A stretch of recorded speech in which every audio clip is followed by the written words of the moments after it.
Hello friends, welcome to on my channel. मेरा नाम है ध्रुव और आप देख रहे हैं the learners community and technology. आज हम बात करने जा रहे हैं थर्ड सेमेस्टर और फोर्थ सेमेस्टर के इंग्लिश लैंग्वेज थ्रू लिटरेचर के बारे में, जिसमें हम बात करेंगे यूनिट 3 का, जो कि है आपका एक्सप्लोरिंग ड्रामा। चलिए आज की वीडियो को शुरू करते हैं। अभी तक मैंने 2 यूनिट ऑलरेडी कवर करा दिए हैं। अगर अभी तक आपने वो नहीं देखे तो आप उन्हें ज़रूर देखें। उनमें कुछ क्वेश्चंस दिए गए हैं जो कि काफ़ी इंपॉर्टेंट है और हो सकता है उन क्वेश्चंस में से कुछ आपसे आपके असाइनमेंट्स या फिर एग्जाम्स में पूछ लिए जाएँ। तो चलिए वीडियो को शुरू करते हैं। सबसे पहले हम बात करें तो हमारे जो चैप्टर का नाम है वो है एक्सप्लोरिंग ड्रामा, जो कि हमारे कह सकते हैं यूनिट है। और उसके अंदर जो हमें पढ़ना है वो पढ़ना है बियॉन्ड द लैंड ऑफ हाथमाला। ठीक है, ये आपका एक ड्रामा है बियॉन्ड द लैंड ऑफ हाथमाला। इसके बारे में आपको पढ़ना है, जो कि लिखा गया है बादल सरकार के द्वारा। ये आप उनकी एक फ़ोटो देख सकते हैं, ये उनकी फ़ोटो है। ये एक प्रकार से आप कह सकते हैं कि ड्रामा राइटर हैं, प्रोड्यूसर हैं बादल सरकार। अब थोड़ा हम राइटर के बारे में बात करें तो Badal Sarkar beyond the land of Hattamala is written by Badal Sarkar. ये जो beyond the land of Hattamala drama है ये बादल सरकार के द्वारा लिखा गया है। बादल सरकार का जो जन्म का आप कह सकते हैं 1925 से लेकर 2011 तक था उनका timeline. Was a play writer and director. He left a deep imprint on the modern Indian theatre movement. उन्होंने भारत में थिएटर्स पे चल रहे क्रांति या फिर मूवमेंट्स पे, आंदोलन्स पे एक काफ़ी बड़ी छाप छोड़ी है। ठीक है, वो क्यों छोड़ी है वो अगर हम बताएं तो the subject of his play was anti established in nature.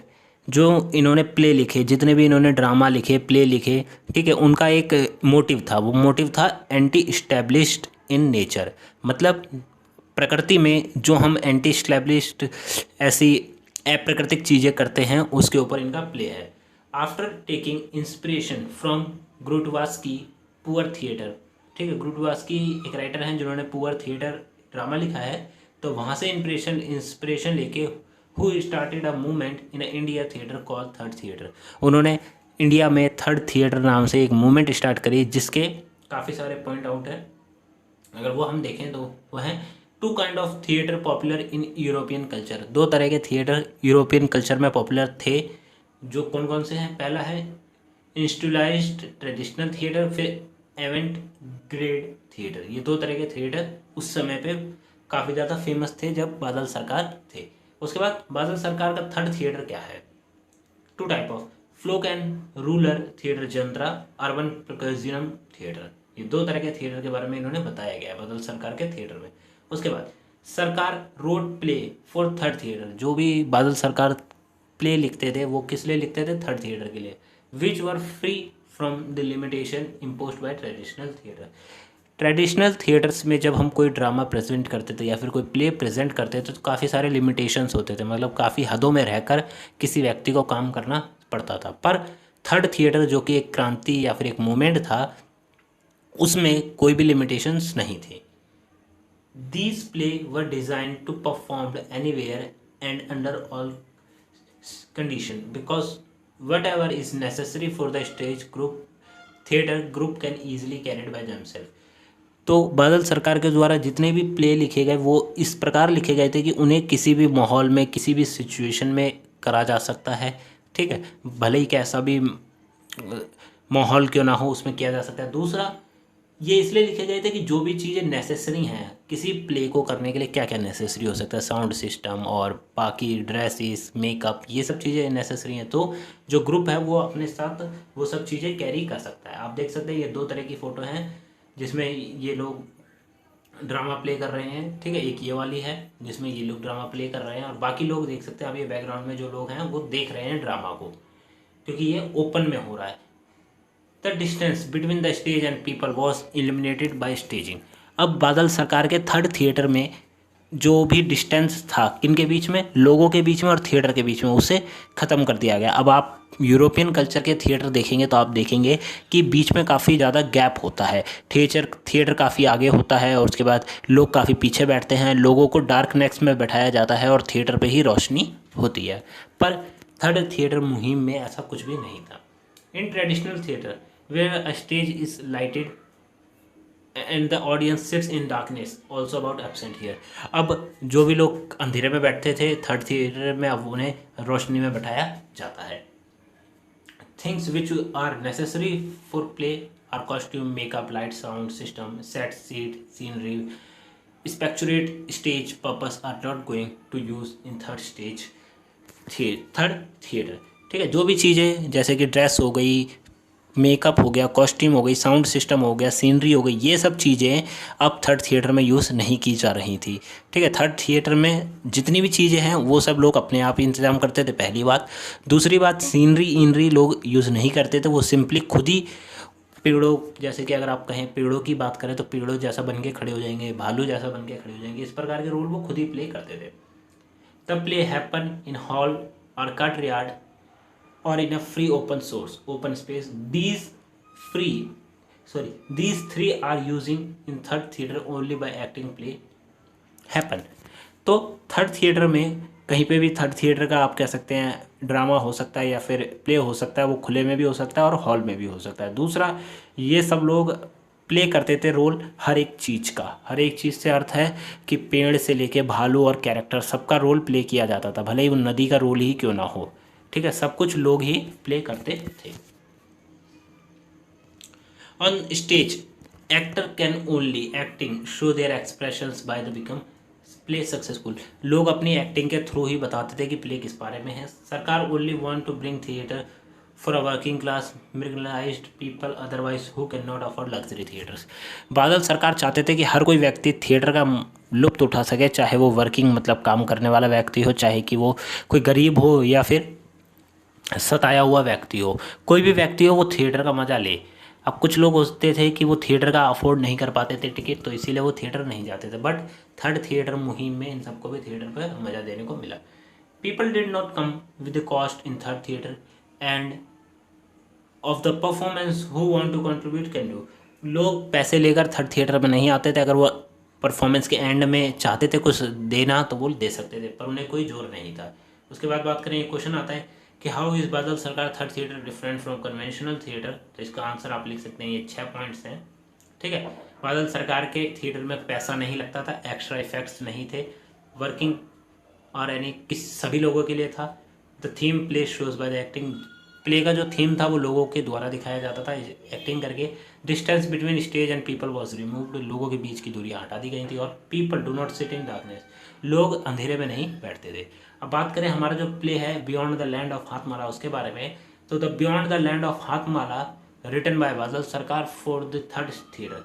ये जो ड्रामा लिखा गया था ये थर्ड थिएटर के लिए लिखा गया था बादल सरकार के द्वारा। Most complex thing in this play was the idea of play. इस प्ले का सबसे कॉम्प्लेक्स या फिर कठिन चीज़ जो है वो है इस प्ले का idea. There is a message so powerful that it undermines the question and questions the value carefully created and erroneously encouraged within our society। ठीक है, तो इस प्ले का जो आइडिया था वो सबसे ज़्यादा कॉम्प्लेक्स था। क्यों? क्योंकि इसका कुछ कारण है कि जो ये प्ले एक मैसेज देता है लोगों को, और वो मैसेज काफ़ी सारे क्वेश्चन पूछता है सोसाइटी से। ठीक है, वो क्वेश्चन पूछता है सोसाइटी। अब प्ले के बारे में बात करें हम कि प्ले क्या था, तो देखें प्ले के बारे में। तो 2 थीव्स, 2 चोर, केनाराम एंड बेचाराम, 2 चोर थे केनाराम और बेचाराम। वो कहाँ रहते थे? हाथमाला में। दे आर बीइंग चेस्ड, यहाँ पर फेस नहीं आएगा, यहाँ पे आएगा चेस्ट बाय विलेजर्स। वो चोर भागे जा रहे थे क्योंकि गांव वाले उन्हें का पीछा कर रहे थे। For saving our self they jump into the river and people leave them. अब क्या हुआ, उन्होंने देखा एक नदी, वो भाग के गए नदी में, उन्होंने जंप लगाई और कूद गए, मतलब जंप लगा कूद गए। अब लोगों ने देखा कि वो लोग नदी में कूद गए हैं और अब नहीं दिख रहे हैं, तो इसीलिए वो लोग चले गए, उन्हें छोड़ गए। They wake up at the unfamiliar land. जब वो उठे तो उन्होंने देखा कि वो एक ऐसी जगह पे है जो अनफेमिलियर है, मतलब लोग उस जगह से अनजान थे पूरी तरह।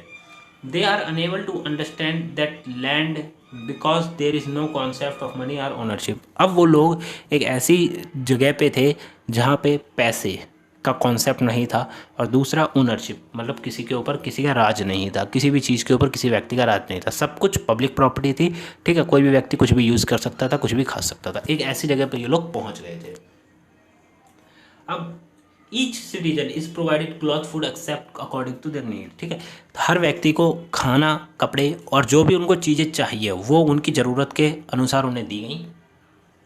Hard work as per their interest, कोई व्यक्ति जितना हार्ड वर्क करना चाहता है उसे उतना ही हार्ड वर्क दिया जाता है। ठीक है, उसके ऊपर कोई दबाव नहीं है। There is no concept of labour और ऑफ थिंग, वहाँ पे मजदूरी का कोई कॉन्सेप्ट था ही नहीं, वहाँ पे सब लोग बराबर थे। उसके बाद आता है the fruit seller and doctor stand on the same footing just as expensive jewellery and books and other things stand on same footing. यहाँ पे फुटिंग का मतलब आप कह सकते हैं स्टॉल्स हैं, ठीक है, छोटी छोटी दुकानें हैं कि फल वाला और डॉक्टर दोनों एक दुकान पे खड़े हैं, ज्वेलरी, बुक्स और अदर इम्पॉर्टेंट थिंग्स की एक दुकान है। यहाँ पे जिस व्यक्ति को फल चाहिए वो फल ले सकता है, जिस व्यक्ति को डॉक्टर से दिखता है वो दिखा सकता है फ्री ऑफ कॉस्ट। यहाँ पे किसी भी चीज़ का पैसा नहीं लगता इस जगह पे। All the things which we can use again and again are available for use but returnable basis, जो भी चीज़ हम बार बार यूज़ कर सकते हैं, ठीक है, वो चीज़ें अवेलेबल हैं फ्री ऑफ कॉस्ट, बट किस पे, इसकी एक कंडीशन है कि आप उसे यूज़ करेंगे और वापसी कर देंगे, ऐसा नहीं है कि आप उसे रख सकते हैं। The people in the land have created their truly egalitarian society, उन लोगों ने जो भी उस जगह पर रहते थे उन्होंने एक ऐसी तरह की सोसाइटी बनाई थी जो कि समानता से भरी गई थी, पहला पॉइंट। ठीक है, दूसरा आप कह सकते हैं कि वहाँ पे किसी भी प्रकार का भेदभाव नहीं था, भले ही वो पैसों से जुड़ा हो, जातिवाद से जुड़ा हो या किसी भी चीज़ से जुड़ा हो। अब देखिए यहाँ पे एक पॉइंट बताया गया है, this land was free of difference based on wealth, शरीर का डिफरेंस देख के ये डिफरेंस, ठीक है, डिफरेंस मतलब अंतर, शरीर के अंतर से ये लोग फ्री थे। कास्ट, वहाँ पे कास्ट सिस्टम नहीं था, क्लास, रिलीजन मैटर कुछ भी नहीं मैटर करता था, वहाँ पे सब लोग फ्री थे। उसके बाद they are happy because there is no poverty, greed, crime, hungry and unemployment, वो लोग खुश थे क्योंकि वहाँ पे ना ही लालची लोग रहते थे, ना ही गरीब लोग रहते थे, ना ही वहाँ पे क्राइम होते थे और ना ही वहाँ कोई भूखा था और ना ही कोई व्यक्ति वहाँ पे अनएम्प्लॉय था, मतलब वो बेरोजगार था, वहाँ पे सबके पास सब कुछ था। And of the play both कीना एंड बेचा join the land and start living them one day. ठीक है, अब प्ले के आखिर में तो ये कह सकते हैं कि केना और राम और बेचाराम वहीं पर रहने लग गए, बट उससे एक दिन पहले केनाराम बेचाराम के बारे में यहाँ बताया गया कि one day Kenaram and Becharam think they will steal plates from dhaba and they will sell them for money.